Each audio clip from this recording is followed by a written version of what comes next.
5. By the spring of 1976, Oliver was hot property. Owned by Michael Miller, but still handled by his old trainer Frank Berger, this ape that walks upright and acts like a human being was invited to be the star attraction at the Explorers Club annual banquet in New York City. He created a sensation. The curtain opened and Frank Berger came out with Oliver, walking him on a chain tether, and walked him back and forth, and it was absolutely dead silent in the ballroom. As you can see, his head is rather small for proportionate and not proportionate with his body. It's approximately 2/3 the size it ought to be. Mr. Berger, could you run him once again just so people can see that? Okay, thank you very much. The Explorers Club was the start of a whirlwind career. Oliver was invited to appear on a television special in Japan. Michael Miller agreed, as long as it was to be a serious scientific program with the aim of unlocking the mystery of Oliver. Japan was interesting. That was a trade-off of scientific versus entertainment. The gentleman who promoted the notion of a network special knew that we, as a group, had an interest in the scientific investigation of Oliver and didn't have the funds to do it. Before Oliver had even set foot in Japan, Michael Miller discovered that trade-off was likely to be more entertainment than science.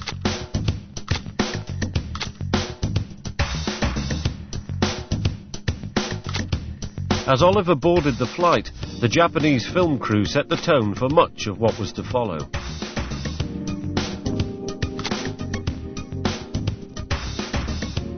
They did some footage of him sitting in a chair as if that's the way he flew over there. Quite frankly, it irked me because I didn't realize they had shot that footage.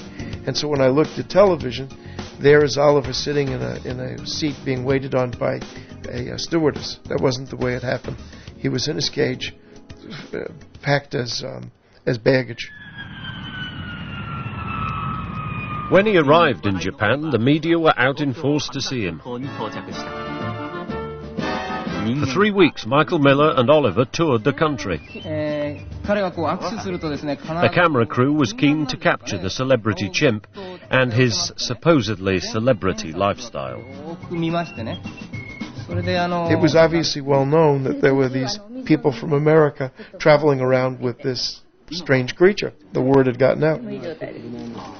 They were put up in traditional Japanese inns, where Oliver was dressed in a kimono.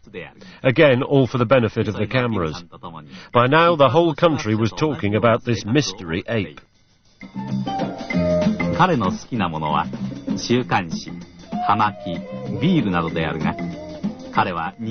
For the TV show, Oliver underwent a battery of scientific investigations.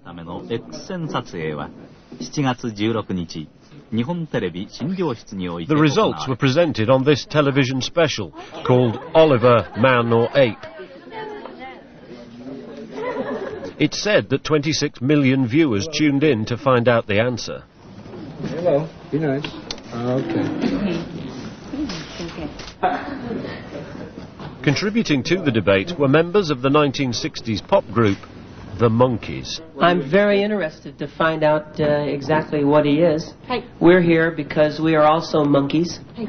Of course, the one thing Oliver was never confused with being was a monkey.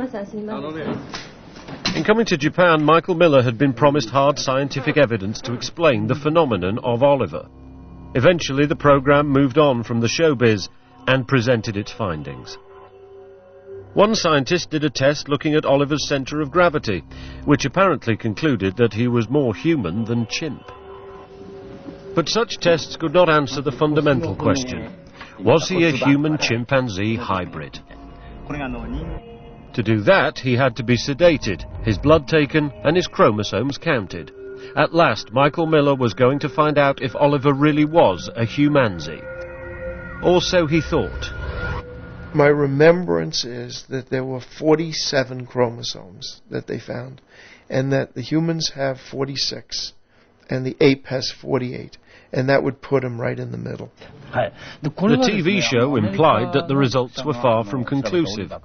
Of the 40 cells analysed, 38 came back saying Oliver was a chimp. But 2 cells showed 47 chromosomes, 1 more than a human and 1 less than a chimp.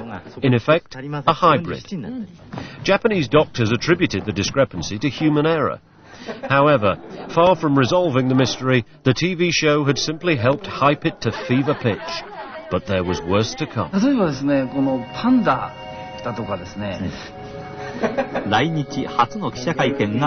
went to a press conference, and as a result of which certain things were said that caused me to start a lawsuit. It was reported that a Japanese actress had agreed to have sexual intercourse with Oliver, and that the event would be televised in the interests of science. Apparently somebody at that press conference said that while we were there, Oliver would mate with a human being. That's the story. That's the actress that said that she was going to do it. But it was obviously to get, and she did get, quite good publicity for her career. And obviously I would never do that or condone that. And this is part of what distressed me, that I had to constantly watch out for these things. And I never caught it before it was published. When it was published, I sued. He got a published apology, but by now Michael Miller had had enough of the media spotlight. The truth is, in a way, I regret ever having met with him, because once I had met with him, it was destiny that I had to part with him. I'm an attorney. I couldn't keep him. It wasn't practical. So the inevitable departure was on the calendar, so to speak. Michael Miller and Oliver parted company amid accusations of exploitation. My guess is that originally the attempt was to use Oliver as something that could be put on display that they could then in turn market for commercial purposes. If anybody were to allege that I took advantage of him to make money, they'd be incorrect. I didn't make money. It cost me money to have this venture. But I will admit that my motive was very personal, insofar as I wanted to partake in an important discovery. That was important to me. If it's found that he is half human, would that merely be a scientific curiosity? Or could it fundamentally alter the way we see ourselves? It could be an example of what scientists call basic research, but it would have profound implications for human evolution and our relationship to other species. It might suggest, for example, that humans and great apes, in spite of their apparent differences, are much more closely related at the level of their basic biochemistry than heretofore anybody had ever imagined. It was thought that using tools was one of the things which distinguished humans from animals. We now know that chimps routinely use tools to find food. Fishing for termites, a nutrient-rich delicacy, requires skill and patience. We've even discovered that chimpanzees appear to have a form of culture. Culture can be thought of as traditions that are passed down by example rather than instinctively inherited.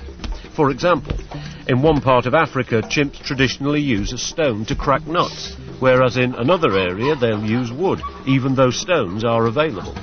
The basics of culture, crude though they are being seen at work. What is more pleasant than tea in the garden on a nice summer's day? Back in the 50s, a fashion developed for using chimpanzees as human clowns, ridiculing their social and cultural ineptitude. Really, the manners here. But often the chimps were perfectly capable of getting it right and had to be taught to ham it up for the audience. The stereotype was reinforced and we all felt suitably superior. While these chimps can be taught to behave like a human, Oliver didn't need to be trained. Things seemed to come naturally to him.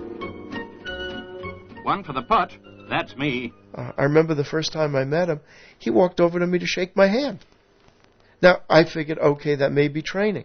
But when he went to shake my hand, he grabbed me at my elbow. And so, unless somebody took the trouble to train him to shake hands in a warm manner, now it's one thing to just extend your hand, it's another thing to extend your hand and give a warm welcome. I found those things very strange.